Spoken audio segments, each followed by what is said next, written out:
আসসালামু আলাইকুম রহমতুল্লাহি ওয়া বারাকাতুহু। আলহামদুলিল্লাহি রাব্বিল আলামিন ওয়াসসালাতু ওয়াসসালামু আলা রাসূলিহিল কারীম ওয়া খাতামান নাবিয়্যিন নবিয়িনা মুহাম্মদ ওয়া আলা আলিহি ওয়া সাহবিহি আজমাইন। সুপ্রিয় দর্শক, পৃথিবীর যে প্রান্ত থেকে আপনারা এই মুহূর্তে এটিএন বাংলা টিভি স্ক্রিনের সামনে আছেন, সকলকে স্বাগত জানাচ্ছি এটিএন বাংলার নিয়মিত আয়োজন ইসলামী সওয়াল-ও-জবাব সরাসরি। এই আয়োজনে আপনি আপনাদের জীবন ঘনিষ্ঠ যে কোনো ধরনের প্রশ্নের উত্তর জানতে, ইসলামিক শরীর আলোকে জানতে আপনি সরাসরি এই আয়োজনে ফোন করে প্রশ্ন করে আপনি আপনার প্রশ্নের জবাব জানতে পারবেন। আমি আছি আপনাদের সাথে পুরো অনুষ্ঠান জুড়ে কারি কেম ফিরোজ। আমাদের সাথে আজ উপস্থিত আছেন স্টুডিওতে শেখ আনম রশিদ আহমদ মাদানী হাফিজাহুল্লাহ। আসসালামু আলাইকুম রহমতুল্লাহি ওয়া বারাকাতুহু। ওয়ালাইকুম সালাম রহমতুল্লাহি ওয়া বারাকাতুহু। আহলান ওয়া সাহলান শেখ, বারাকাল্লাহু ফিকুম। জাযাকাল্লাহু খাইর। আপনাকে এই বৃষ্টির একদম ঝড় তুফানের মধ্যে আয়োজনে আপনাকে পেলাম। বারাকাল্লাহু ফিক, হায়াকাল্লাহ, জাযাকাল্লাহু খাইর। প্রিয় দর্শক, আমরা আপনাদের প্রশ্ন এখনই রিসিভ করব ইনশাআল্লাহ। একটা বিষয় আপনারা আমাদেরকে অবশ্যই সহযোগিতা করবেন। যখন কথা বলবেন আপনি আপনার টেলিভিশনের টিভি সেটের ভলিউমটা কমিয়ে আপনি কথা বলবেন। আমরা শুরু করতে পারি ইনশাআল্লাহ। আজকে রাজু শেখ আমরা শুরু করতে পারি ইনশাআল্লাহ। বিসমিল্লাহ। যে কে আছেন দর্শক বলবেন কি প্রশ্ন? আসসালামু আলাইকুম। ওয়ালাইকুম আসসালাম। জি বলবেন কি প্রশ্ন? আমার দুই খালা আছেন, ওরা হচ্ছে অবিবাহিত খালা, ওদের বয়স হয়ে গেছে, এখনো বিয়ে হয়নি। আমার নানা নাই, নানি নাই, ওনারা হচ্ছে এখন ওনারা বোনের কাছে থাকেন। এখন ওনাদের কিছু মানে বাপের বাড়ির সম্পত্তি বিক্রি হওয়ার পরে ওনারা কিছু ভাগে কিছু টাকা পেয়েছে। দুই খালা 6 লাখ করে পেয়েছে। এখন আমি এক খালার কথাই বলছি, উনি ইসলামী ব্যাংকে 6 লাখ টাকা রেখেছে। এখন ওইখান থেকে উনি 3 মাস অন্তর 6,000 7,000, এখন কোনো মাসে 6,000 কোনো মাসে 7,000 টাকা করে পান। কারণ খালার কথা হচ্ছে, খালার কি জাকাত হবে? ওনার কোনো সম্পত্তি নাই, কোনো কিছু নাই। ওনারা দুজনে অবিবাহিত, ওদের বয়স প্রায় 55-এর উপরে হবে। আচ্ছা আচ্ছা, ঠিক আছে। ওনাদের কি জাকাত দিতে হবে? জাকাত দিতে, হ্যাঁ হ্যাঁ, সেই টাকার কি জাকাত দিতে হবে কিনা? টাকা দিয়ে আমার খালা আবার অনেক অসুস্থ, ওরা ওই টাকা দিয়ে ওষুধ কিনে। ঠিক আছে, জি আপনার প্রশ্ন, জি আপনার প্রশ্ন নিয়েছি আমরা। আর কোনো প্রশ্ন আছে আপনার? অনেক ধন্যবাদ আপনাকে, অনেক ধন্যবাদ। জি আমরা শুনবো আপনার বিষয়ে। জি আপনি শুনুন। ধন্যবাদ আপনাকে মোহতারাম। اللهم لك الحمد حمد الشاكرين وصلي وسلم على رسولك الأمين وآله وصحبه ومن تبعهم بإحسان إلى يوم الدين। আপনার যে প্রশ্ন, এখান থেকে বারবার অনুরোধ করা হয় যে আপনারা সংক্ষেপে প্রশ্ন করবেন। বিস্তারিত বিবরণ, খালা নানা অনেক কথা বলেছে। মূল প্রশ্ন হচ্ছে 6 লাখ টাকা ব্যাংকে আছে, তিনি প্রফিট পাচ্ছেন, জাকাত দিতে হবে কি না? হ্যাঁ, জাকাত দিতে হবে। জি মোহতারাম, আমরা একটা বিরতিতে যাব, ফিরে এসে ইনশাআল্লাহ আরও বেশি আমরা জানবার চেষ্টা করব। প্রিয় দর্শক, আপনারা দেখছেন ইসলামী সওয়াল-ও-জবাব সরাসরি আয়োজন। সময় হলে একটি ছোট্ট বিরতি নেবার, ফিরছি বিরতির পর আবার ইনশাআল্লাহ আপনাদের সাথে আয়োজনে সরাসরি আমাদের সাথে থাকবেন ইনশাআল্লাহ। আসসালামু আলাইকুম রহমতুল্লাহি ওয়া বারাকাতুহু। প্রিয় দর্শক, ফিরে এলাম বিরতির পর ইসলামী সওয়াল-ও-জবাব সরাসরি আয়োজন। আমরা বিরতির পর আবারও যাচ্ছি দর্শকদের প্রশ্নে। দর্শক কে আছেন? জি বলবেন কি প্রশ্ন? আসসালামু আলাইকুম। ওয়ালাইকুম সালাম ওয়া রাহমাতুল্লাহি ওয়া বারাকাতুহু। হুজুর, আমি ধরমপাড়া সমাজ থেকে ইনুজ বলছিলাম। ইনুজ সাহেব বলবেন কি প্রশ্ন? হুজুর, আমাদের যে বিভিন্ন সময় প্রাকৃতিক দুর্যোগ হয়ে থাকে, ইহা কি আমাদের এই পাপের পরিণতি? হ্যাঁ। আর 2 নম্বর প্রশ্ন হলো, হুজুর, আমাদের সমাজে একটা কথা প্রচলন আছে, সকল ক্ষমতার উৎস জনগণ। ইহা কি শিরক নয়? ক্ষমতার একমাত্র তো আল্লাহ রাব্বুল আলামিন। আল্লাহ রাব্বুল আলামিন, শুধু আল্লাহ রাব্বুল আলামিন সমস্ত ক্ষমতার অধিকারী। এই ব্যাপারে বলবেন কিছু? ঠিক আছে, জি ধন্যবাদ মোহতারাম। প্রাকৃতিক দুর্যোগ না, প্রকৃতির কোনো ক্ষমতা নাই। এই দুর্যোগ আল্লাহর পক্ষ থেকে আসে। বিপদ মুসিবতকে 2 ভাগে ভাগ করা যায় কোরআন সুন্নাহর আলোকে। একটি হচ্ছে বান্দাকে আল্লাহ পরীক্ষা করার জন্য এই সমস্ত দুর্যোগ দেন। শুধু এই যে ঝড় তুফান জলোচ্ছ্বাস তা না, বিপদ সংকট, এইভাবে আল্লাহ বান্দাকে পরীক্ষা করেন, বান্দাদেরকে পরীক্ষা করেন। আরেকটা হচ্ছে, হ্যাঁ, এটা পাপের ফল।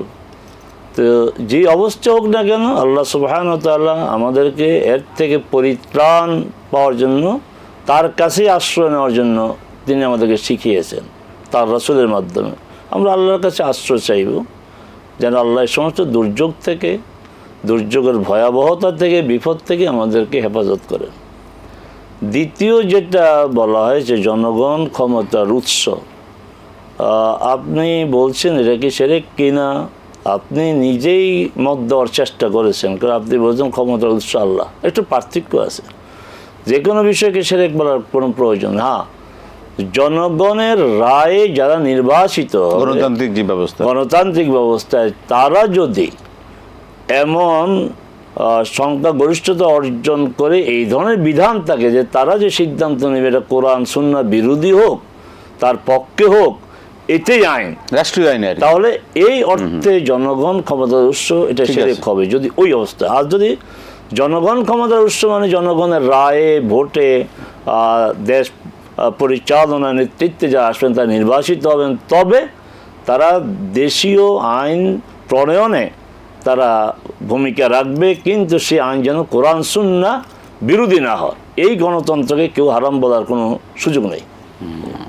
সেই ক্ষেত্রে জনগণ ক্ষমতার উৎস রয়েছে, সুযোগ রয়েছে, এটা ব্যাখ্যা সাপেক্ষ। জি অবশ্যই, চমৎকার। আমরা যাব পরবর্তী প্রশ্নে। জি দর্শক, বলবেন কি প্রশ্ন? সালাম আলাইকুম।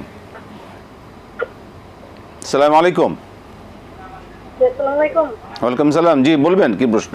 হ্যাঁ জি, আমি প্রশ্ন করতেছেন মানে কি, আমার হাজবেন্ডের তো আয় খুব কম, মানে উনি গাড়ি চালায়, তো আমার 2 লক্ষ টাকা আছে ব্যাংকে, তো ওই আমার তো ছেলে নাই, আমার মেয়ে আছে, তো আমি লাভের অংশটা কি সংসারে খাইতে পারবো? মানে লাভ তো সুদ, সুদটা কি আমি সংসারে খাওয়াটাকে হারাম হবো না হারাম হবো?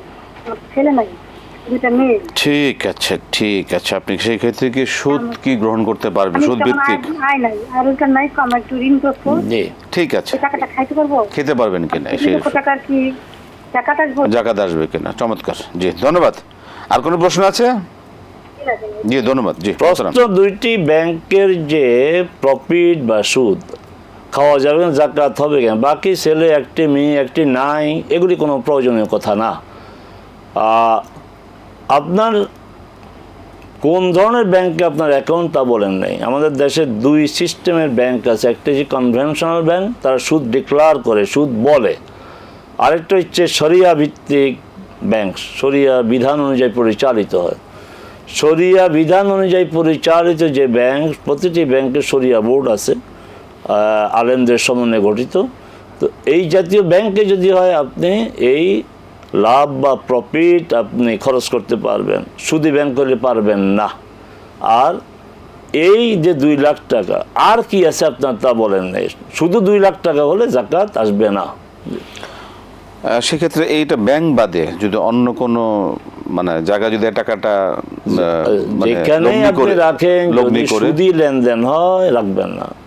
যেমন কোনো প্রতিষ্ঠান আছে, তারা ওখানে মানুষ বিনিয়োগ করে, কিন্তু তারা বছর শেষে আপনাকে একটা রেট তারা দেয়, একটা রেটে তারা দিতে, বছর শেষে তারা আপনার হিসাব করে যদি দেখে যে আপনি আরও পাওয়ার কথা দিয়ে দেয়, আর যদি দেখে যে আপনি কম পাচ্ছেন, তখন তারা অ্যাডজাস্ট করে পরবর্তী যে লাভ আপনি পাবেন তার থেকে কেটে নেয়। এটা শরিয়া সম্মত, এই ধরনের প্রতিষ্ঠানের সাথে আপনারা কাজ করতে পারেন। মানে যত অভাবী থাকুক তিনি সুদ গ্রহণ করতে পারবেন, সুদ গ্রহণ করা যাবে না, কোনো অবস্থাতে সুযোগ নেই। আমরা আবারও আসবো, আবারও সময় হলো একটা বিরতি নেবার, আমাদের একটা বিরতি নিতে হচ্ছে। প্রিয় দর্শক, আপনারা দেখছেন ইসলামী আল-আজাব সরাসরি আয়োজন। সময় হলো আবারও একটা ছোট্ট বিরতি নেবার, ফিরছি বিরতির পর আবার ইনশাআল্লাহ আপনাদের সাথে এই আয়োজন, আমাদের সাথে থাকবেন ইনশাআল্লাহ। আসসালামু আলাইকুম রহমতুল্লাহ বরকাতুহু। প্রিয় দর্শক, ফিরে এলাম বিরতির পর ইসলামী আল-আজাব সরাসরি আয়োজনে। আমরা আবারও যাচ্ছি আমাদের দর্শকদের কাছে। দর্শক কে আছেন, পরবর্তীতে কি প্রশ্ন বলবেন আপনার? জি, আমরা প্রশ্ন নিচ্ছি। কে আছেন দর্শক, বলুন। দুঃখিত, প্রশ্নটা নিতে পারলাম না। পরবর্তীতে কে আছেন? জি সালাম আলাইকুম। জি জি বলুন, কি প্রশ্ন? আপনি আপনার টেলিভিশনের ভলিউম কমিয়ে কথা বলুন। জি জি জি বলুন, ইসলামী টেন বাংলা থেকে বলছি। না আমরা তো ডিস্টার্ব পাচ্ছি। আপনার আশেপাশে কে কথা বলছে একটু চুপ থাকতে বলেন, কোনো অনেক জোরে কথা বলছে।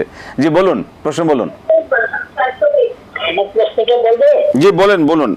আপনার পাশে আশেপাশের আপনার আশেপাশের সাউন্ডগুলো একটু কমিয়ে দেন। পরে মসজিদে ফরজ নামাজের পরে সম্মিলিত মুনাজাত, মানে এটা কি করা যাবে? আবারও নামাজের পরে সুন্নত নামাজ পরে নফল পরে এরপর আবার আরেকবার মুনাজাত, এই দুইটা মুনাজাত কি করা যাবে কিনা এটা জানতে চাচ্ছিলাম। সম্মিলিত মোনাজাত, আবার মোনাজাত?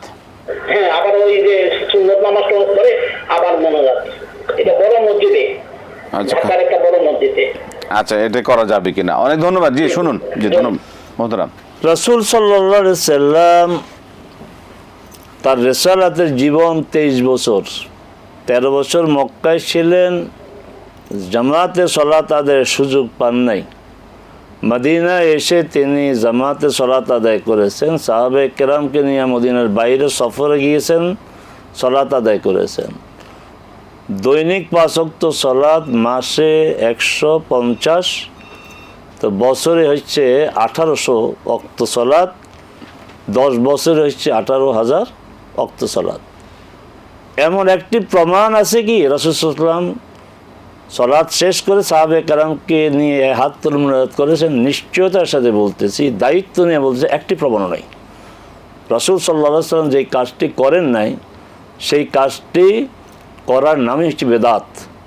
অতএব সালাতের পর সম্মিলিত যে মুনাজাত দেওয়া হয়, তারা ডানে বামে বিভিন্ন জায়গা থেকে জোড়াতালি দিয়ে দলিল দেওয়া হয়, কিন্তু সুস্পষ্টভাবে একটি প্রমাণও দিতে পারবে না রাসূল সাল্লাল্লাহু আলাইহি ওয়াসাল্লাম সালাতের পর এই 10 বছরে তিনি কখনো সাহাবে কেরামকে নিয়ে হাত তুলে দোয়া করেছেন।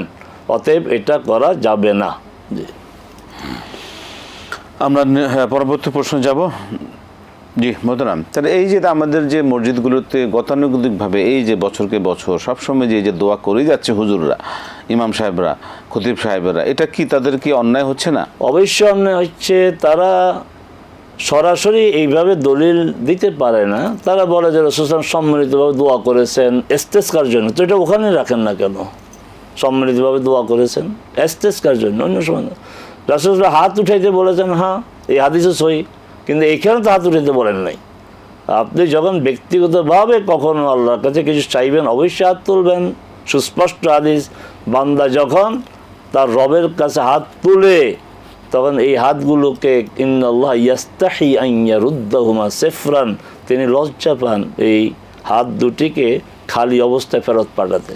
মর্যাদার বিষয়, আপনি হাত তোলেন, কিন্তু এই হাত তোলা ইস্তেসকার সময় একসাথে আপনার দোয়া করেছেন, এগুলি দিয়ে আপনি এখানে এটাকে আনেন কেন? ওইটাকে ওই জায়গায় রাখেন, হাত তোলাকে হাত তোলার জায়গায় রাখেন। এখানে রাসূল কখন, একটু আগে বলেছি, 10 বছরে 18,000 সালাতে কখনো তিনি এইভাবে সবাইকে নিয়ে হাত তুলে দোয়া করেন নাই। প্রমাণ ওখান থেকে দেন, এগুলি দিয়ে প্রমাণ দেওয়ার কোনো প্রয়োজন নেই। হাদিসগুলি আমরা জানি এবং আমরা আমল করি এবং আমল করতে বলি।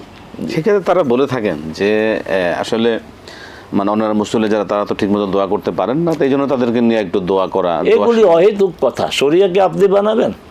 শরিয়া তো নির্ধারিত, আল্লাহ এবং আল্লাহ রসুলের পক্ষ থেকে শরিয়া নির্ধারিত। রাসূল সাল্লাল্লাহু আলাইহি ওয়াসাল্লাম হাদিসে বলেছেন, তারাকতুকুম আলাল বায়দা, তারাকতুকুম আলাল বায়দা লাইলুহা কানাহারিহা লা ইয়াজিগু আনহা ইল্লা হালিক, তোমাদেরকে আমি শুভ্র, স্বচ্ছ, পরিচ্ছন্ন দিনের উপরে রেখে গেলাম। এই দিনের রাত দিন নাই, রাতও দিনের মতোই উজ্জ্বল। আর এখান থেকে বিচ্যুতি ঘটে মানে ধ্বংস হওয়া, তা আমরা ধ্বংস হতে চাই না। ওখান থেকে আমাদের নিজেদের মতো করে আমরা কিছু করব, এইভাবেই বিচ্যুতি ঘটবে। আমি আমার মতো করে, আপনি আপনার মতো করে, আরেকজনের মতো করে করবে, তো লম্বা একটা তালিকা হয়ে যাবে দিনের মধ্যে। রাসূল সাল্লাল্লাহু আলাইহি ওয়াসাল্লাম এটাকে থামিয়েছেন। জি, আমরা মসজিদগুলিতে দেখে থেকে মোহতারাম, যেটা হচ্ছে যে ইমাম সাহেব সালাত আদায়ের পরে তার নির্দিষ্ট স্থানে রাসূল সাল্লাল্লাহু আলাইহি ওয়াসাল্লাম সুন্নতটা আসলে কি, এই বিষয়ে আমাদের দর্শকদেরকে আমরা জানাতে পারি। রাসূল সাল্লাল্লাহু আলাইহি সাল্লাম ইমাম হিসাবে যারা সালাত আদায় করে তাদের প্রতি একটা নির্দেশনা আছে, আর যারা মুক্তাদি হিসাবে সালাত আদায় করে তাদের জন্য একটা নির্দেশনা আছে। মুক্তাদির ব্যাপারে বলা হয়েছে, আয়াজিজু আহাদুকুম আন ইয়াতাহাওয়ালা আন ইয়ামিনিহি আও ইয়াসারিহি আও আমামি আও খালফি, তোমাদের কেউ কি অক্ষম? যেখানে ফরজ পড়েছ একটু ডানে সরে যাও, অথবা বামে সরে যাও, অথবা সামনে যাও, অথবা পিছনে যাও। কিন্তু আমাদের প্র্যাকটিসটা কি? যেখানে ফরজ সেখানে সুন্নাহ। তা আমাদের ইমামরা তো বড় বড় আলেম, কেন বলেন না এগুলো? তারা পড়েন এবং পড়ার এক। ওনারা নিজেরাই তো ইমামদের ব্যাপারে কথা হচ্ছে যে ইমাম ওখানে সলাত আদায় করবেন না। হানাফি মাযহাবেরও আপনার প্রসিদ্ধ হাদিস ফিকহ গ্রন্থ বাদায়ুস সানাঈ ফি তারতিবিশ শারাঈ বলছে ইউকরাহু লিল ইমাম আন ইয়াতানাফফালা ফিল মাকান আল্লাযী হুয়া আম্মা ফি। যেখানে দাঁড়িয়ে তিনি ইমামতি করেছেন সেখানে আবার তিনি সলাত আদায় করবেন, এটা মাকরুহ। এটা কোনো আহলে হাদিসের কিতাব না, শাফিঈ মাযহাবের কিতাব, আপনার হানাফি মাযহাবের কিতাব। আপনি দেখেন হানাফি মাযহাবের কিতাবে আপনি যে আমল করেন এটাকে মাকরুহ বলেছে। তা আপনি আপনার মাযহাব অনুযায়ী মাকরুহ আমল করে যাচ্ছেন, আপনার বিবেক কি কাজে আপনার কাজ করবে না যে আমি তো আমার মাযহাবের বিরোধিতা করছি? আসলে আমাদের এই বিষয়গুলো সচেতন হওয়া দরকার, কারণ ইমামরা যদি দায়িত্ব পালন না করেন আমাদের দুঃখের সাথে বলছি আমাদের ইমামরা, জি খাতিবরা শেষ করতে হবে, ওনারা বড় বড় আলেম, জি জি, ওনারা হানাফি মাযহাবটা ঠিকমতো পালন করেন না, অনুসরণ করেন না। হানাফি নিজেরা হানাফি কিন্তু হানাফি পালন করছেন না। আল্লাহ পাক আমাদের হেদায়েত দান করুন। শেখ আপনাকে অসংখ্য ধন্যবাদ। বারাকাল্লাহু ফিকুম, জাযাকাল্লাহু খায়রুল জাযা, হাসাতুম হায়াকাল্লাহ, মাশাআল্লাহ। প্রিয় দর্শক, আমাদের সময় শেষ হয়ে গেল। আজকে আলহামদুলিল্লাহ অনেকগুলো বিষয় অবগত হলাম। বিশেষ করে আজকে যে বিষয়গুলো মসজিদে আমাদের যে আমলগুলো কীরকম হওয়া দরকার, ইবাদত কীভাবে করবো, ইমামের দায়িত্ব কী, আমরা যারা ইক্তেদা করছি মুসল্লি আমাদের দায়িত্ব কী, আমাদের কীভাবে নামাজ পড়া উচিত এবং কী কী অবস্থা, সবগুলো আমরা জানলাম। আল্লাহ পাক আমাদের কবুল করুন। এভাবে আমরা জানবো এবং মানবো, এভাবে জানার মানার তৌফিক দান করুন এবং এই সকল মান আমাদের জন্য সহজ করে দেন। আজকে শেষ করছি প্রিয় দর্শক, বিদায় নিচ্ছি। আসসালামু আলাইকুম ওয়া রাহমাতুল্লাহি ওয়া বারাকাতুহু।